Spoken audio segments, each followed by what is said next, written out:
আসসালামু আলাইকুম। Hello everyone. এই যে সিঙ্গারাগুলো দেখতে পাচ্ছেন, এগুলো বাসায় বানানো আর এতটাই মজাদার আর এতটাই খাস্তা। আওয়াজটা একবার শুনে দেখুন।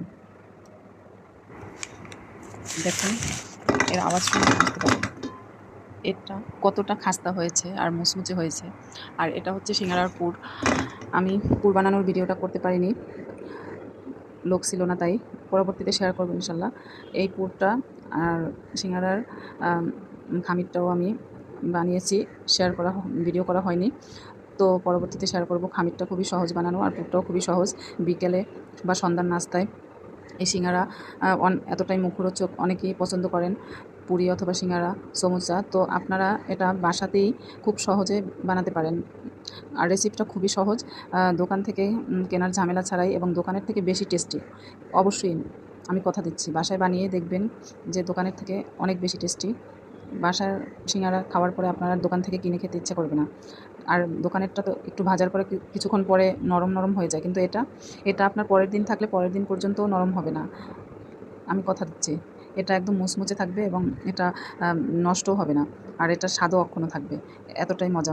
আমি যে রেসিপিতে বানাইছি, এই রেসিপিতে যদি আপনিও বানান, ইনশাল্লাহ আপনার সিঙ্গারা দোকানের থেকে 50 গুণ বেশি ভালো হবে, কথা দিলাম। বানিয়ে দেখবেন। তো এই যে সিঙ্গারার ভাজটা কীভাবে দিয়েছি ভিডিও দেখে বুঝে নেবেন। এটা বুঝিয়ে বলার কিছুই নেই। আর সিঙ্গারা আমি কেমন তেলে দিচ্ছি একটু দেখে নিন। তেলটা কিন্তু অনেক বেশি গরম না, হালকা গরম। কারণ সিঙ্গারা বেশি গরম তেলে দিলে সিঙ্গারাটা আপনার খাস্তা বা মুচমুচে হবে না, কম হবে। দোকানেরটা এরকমই হয়। এই যে দোকানেরটা বেশি গরম তেলে দিয়ে দেয়, যার কারণে বেশি মুচমুচে হয় না। আর এই যে দেখুন তেলটা কীরকমের। আর চুলা একদম মিডিয়াম আঁচে রেখে এটা মিডিয়ামের থেকেও কম আঁচে রেখে এটা আস্তে আস্তে করে ভেজে নিতে হবে, যাতে এটা একটু সময় নিয়ে ভাজতে হয়, ধরেন 8-10 মিনিট। আর একটু আস্তে আস্তে কয়েক মিনিট পরে একটু উল্টে পাল্টে এভাবে করে ভেজে নিতে হয়। আমি তেল কম দিয়ে ভাজছি দেখতে পাচ্ছেন, কারণ ডুবো তেল আমি দিইনি, কারণ এই ভাজা তেলটা আমার ইউজ করা হয় না। এর কারণে আমি তেল একটু কমিয়ে দিয়ে আস্তে আস্তে করে ঘুরিয়ে ফিরিয়ে ভেজে নিয়েছি। আর দেখেন এই যে সিঙ্গারার কালার কিন্তু আস্তে আস্তে আসতে চলছে। আর এই যে দেখুন এটার ফাইনাল লুক। এটা কিন্তু দোকানের থেকে কম তো কোনো অংশেই নয়, বরং আরও বেশি। আপনি বাসায় বানিয়ে খেলে অবশ্যই বুঝতে পারবেন। এটা যে আওয়াজ, মানে সেটা শুনে অবশ্যই বুঝতে পারছেন যে এটা কতটা মুচমুচে হয়েছে।